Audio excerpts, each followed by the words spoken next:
या बातमीचे प्रायोजक आहेत आनंद मुखवास, भरपूर ताजी सास अब आपके पास। B K products Shahada.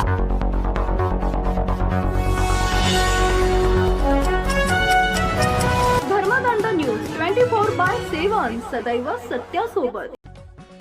शहादा तालुका तसेच परिसरात भोळ्या भाबड्या लोकांना गोंदिया, अकोला, नगर, येवला, कोपरगाव परिसरातून लग्नायोग्य मुलींचे फोटो दाखवून आर्थिक फसवणूक करणाऱ्यांची टोळी सक्रिय असून त्यापासून सावध राहण्याचं आवाहन पोलिसांनी केलं आहे।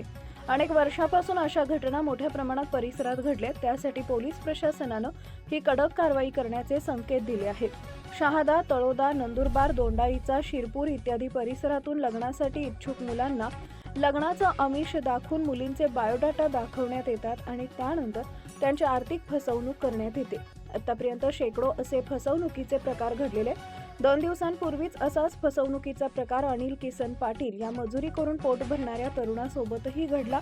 2.5 लाखात फसवणूक झाल्यामुळे या युवकाचं धाबे दणाणले आणि वेकी ठेवून या युवकानं पोलीस स्टेशनचा रस्ता पकडला। फसवणूक करणाऱ्यांच्या विरोधात गुन्हा दाखल केलाय।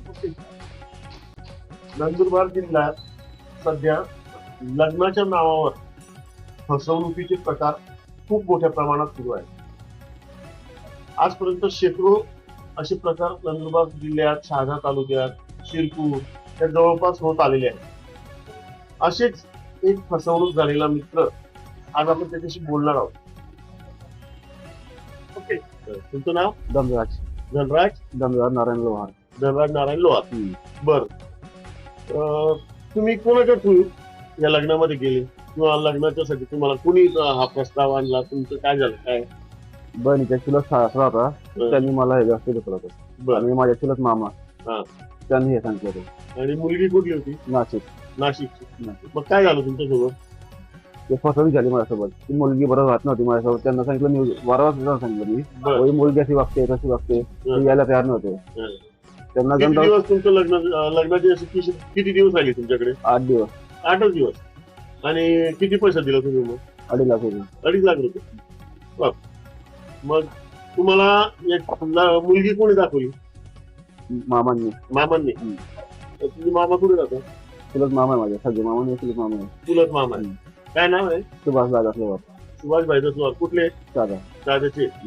बर, तुमच्या परिवाराला कोण आहे? मी एकटा आहे। एकटेच आहे।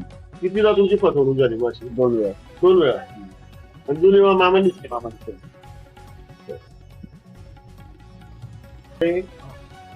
अनेक युवकांची, या मित्रासारखी, धनराजसारखी भरपूर लोकांची फसवणूक आजपर्यंत झालेली आहे।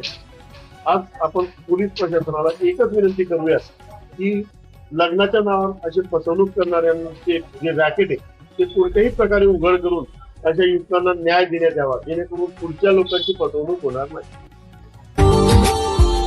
Subscribe now and press the bell icon. Never miss an update.